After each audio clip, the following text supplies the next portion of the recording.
The Torah reading tells us about the birth of the twin children of Isaac and Rebekah, Yaakov and Esav, who, as Kate explained to us, were adversaries from birth. Even before birth, Midrash has it that they were battling within their mother's womb. And this is a metaphor that in many ways continues to our very day. One that we hope perhaps one day will end soon. According to Jewish tradition, however, it is Esav who becomes the first in a long line of people throughout history who soneh Yisrael, who hate the Jewish people. The question is, why is that? How does Esav become associated with such evil? What was it about him that was so bad? From reading the Torah, the Pshat, the simple reading of the Torah, you would never know that this is the case. Yes, he's described as having been Yoded Sayad, one who knows how to hunt, as opposed to Yaakov, who's described as being Yoshev Ohalim, a dweller of tents, someone who studies, a student. But what's so bad about being a hunter? When in fact the Torah goes on to tell us, Vayahev Yitzchak et Esav ki tzayed befiv. Isaac loved Esav because he would put game in his mouth.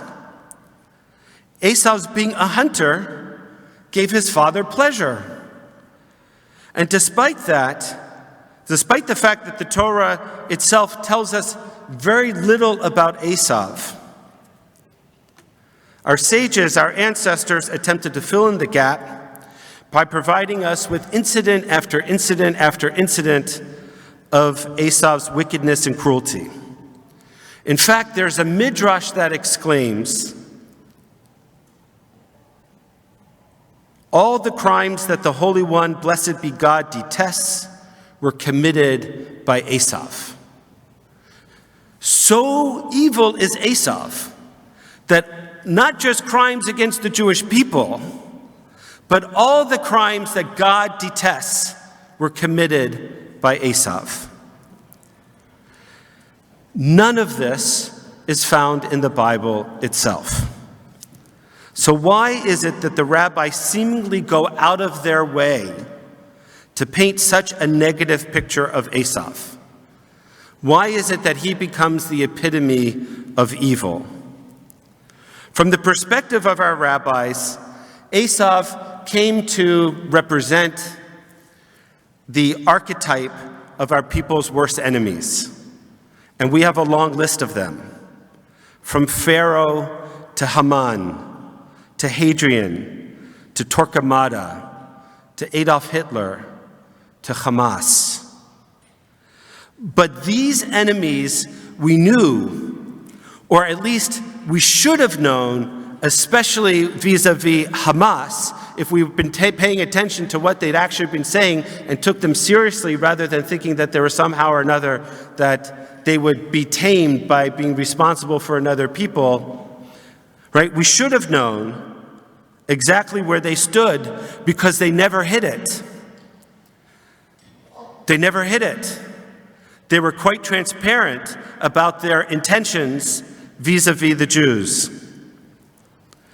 Esav, according to our ancestors, was different. He presented himself as a friend. Esau tried to pass as a good guy. He presented himself as being well-meaning, and people fell for it. People like his father, Isaac. Our rabbis tell us that when Esav would come home, Isaac would ask, "Where were you today?" And Esav would reply, "I was in the study hall." And Isaac would proclaim, "See how careful my son studies the precepts of Torah." That's what Esav used to do, according to our tradition. He would try to fool people into thinking he was the good son when in fact he was a brutal murderer. That he was a man of peace when in fact he was a man of war. That he was a friend of the Jewish people when in fact he was a vicious enemy.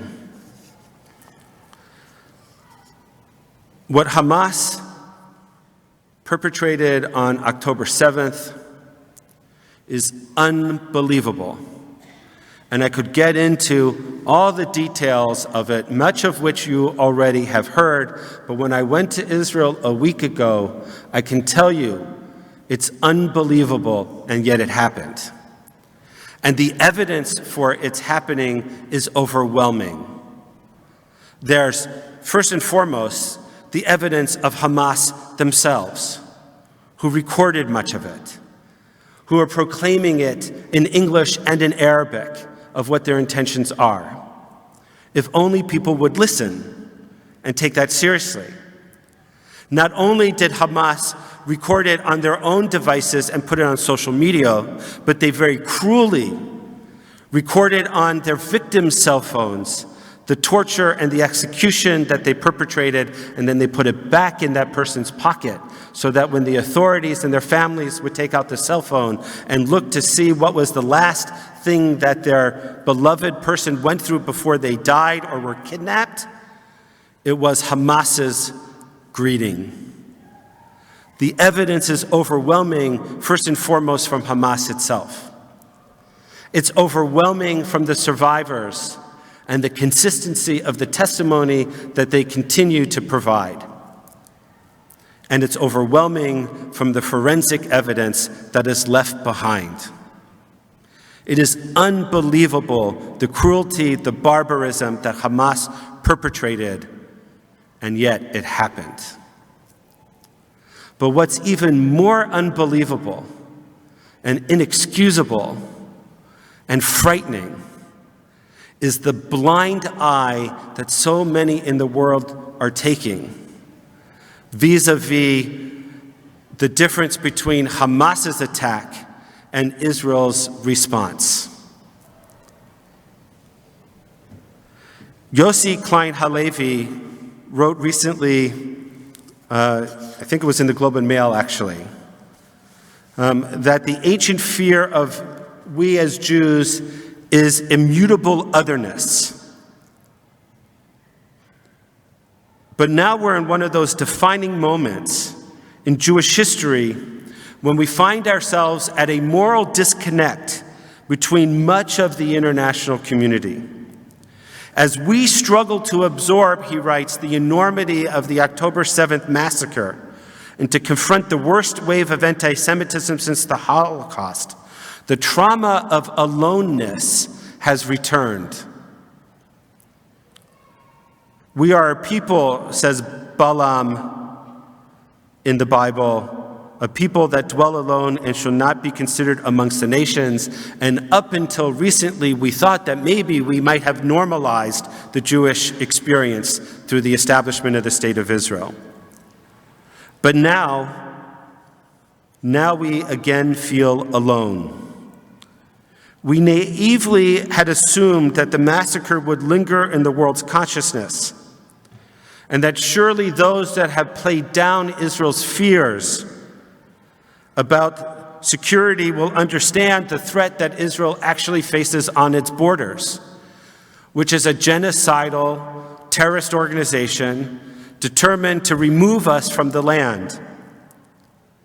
This was no ordinary terror attack, but it was a pre-enactment of their genocidal vision that from the river to the sea, the chant that so many in the pro-Palestinian community are chanting without fully perhaps understanding what it means, but from the river to the sea, Palestine will be free, free that is of Jews. And that's why that phrase is anti-Semitic. Because as Yossi writes again, a mere month after the memory of October 7th has already faded and has been replaced with scenes of Palestinian suffering. The massacre that took place to our people has already been absorbed, he writes, into the cycle of violence.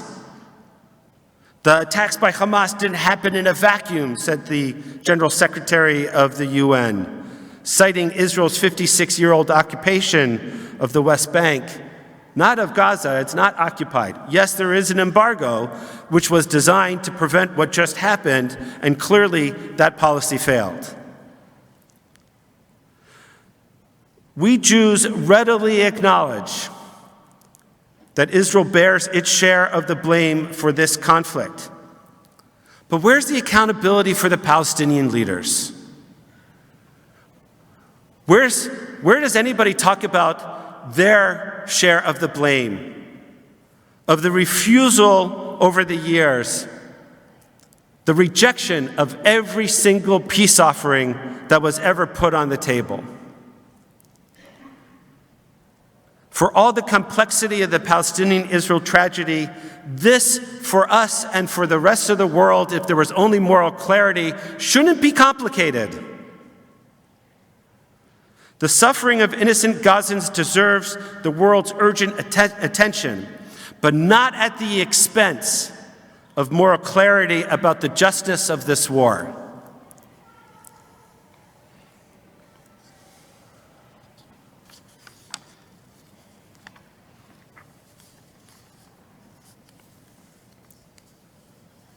Those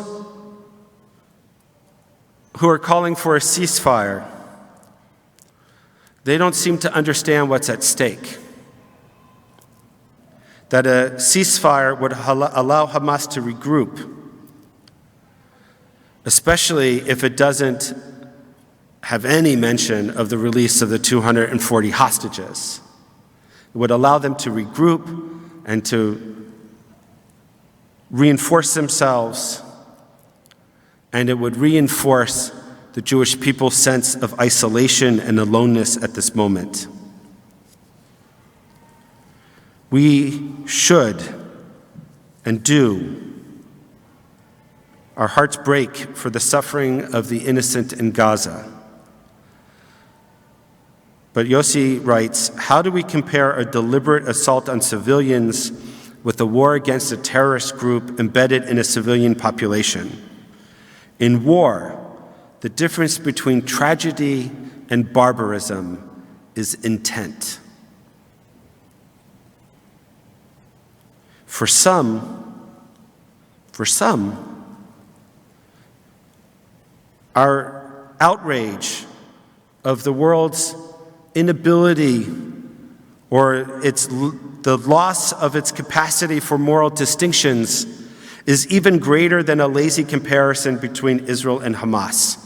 Because many in the West at this moment, many of those on the college campuses and in the pro-Palestinian community, they do indeed make a distinction between Hamas and Israel. Hamas is good, Israel is evil. In this telling, it's Israel that is guilty of waging a genocidal war. And ironically, Israel is accused of genocide by the very people who are chanting the genocidal slogans. October 7th ended any ambiguity about what a Palestinian state from the river to the sea would mean for the millions of Israelis reduced to a helpless minority within it.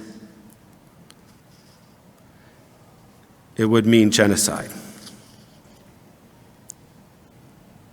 And these words, genocide, apartheid, and so forth, are being waved about and bandied about with such frequency they have lost their meaning.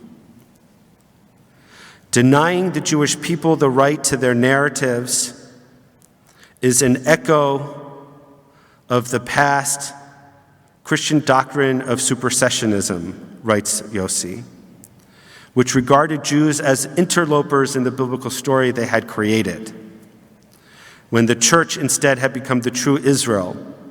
Replacing the fallen Jews had rejected the Messiah, were in turn rejected by God. Shifting the blame of genocide from Hamas to Israel is indicative of a deeper assault of the Jewish story. Because what it means is that for us, the Jewish people, for anti-Zionists, we are not an indigenous people returning home, but white European colonialists stealing another people's land. What it means is we don't even belong in our own history.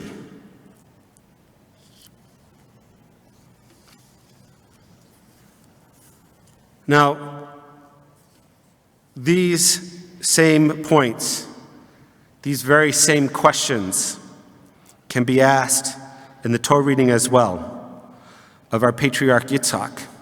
How did he fall for Esav's deception? Why didn't he see Esav for who he really was? In the same way, why are all these people falling for the deception? Not paying attention to history, to facts, to listening to the actual spoken words of the terrorists. The Torah tells us that Isaac was blind. But when our sages speak of blind, they speak of something more than just being blind in the physical sense. Isaac was blind to the reality that was in front of him. He didn't see things as they really were. Now, Midrash suggests that maybe he was blind because at that moment of the Akedah, when Abraham is about to sacrifice Isaac on the altar, Isaac's laying there and the angels are shedding tears, and these angelic tears fell right into his eyes and blinded him. Now, there's something extremely important in this Midrash. What is the nature of Isaac's blindness? He was too angelic. He was too naive. At that moment, perhaps what the rabbis are saying is he went through a near-death experience and he was about to be sacrificed on the altar. And so in coming so close to death, he now felt that everything must be done to avoid such confrontations. He became risk-averse, so much so that he became blinded to when it was necessary to fight. So he must have figured, I know Esav is bad, but maybe if I make a deal with him, maybe if I give him some money from someplace else, maybe if I make him responsible for some people, he'll tame. Responsibility will tame him. Maybe if I give him my blessing, maybe if I give him what he wants, he'll come around.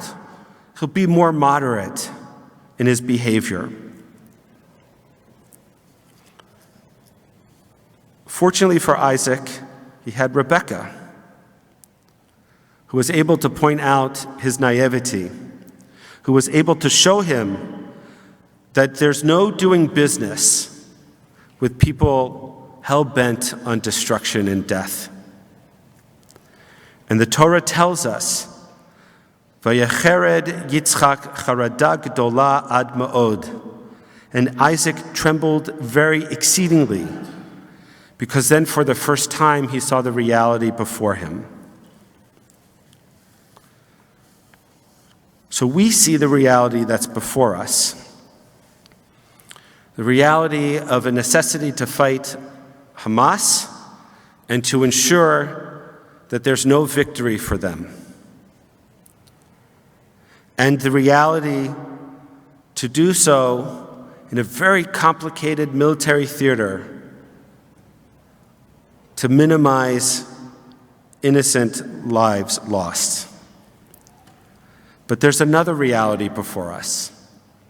And that is the blindness of so much in the international community who are so embedded in good values of the release of oppression and colonialism and anti-war and pro-peace. These are values we share,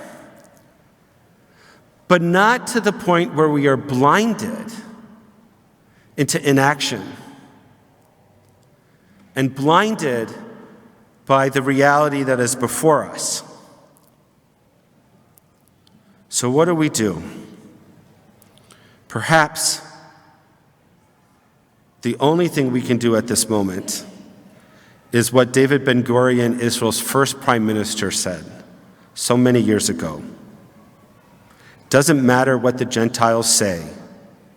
only what the Jews do. Shabbat Shalom.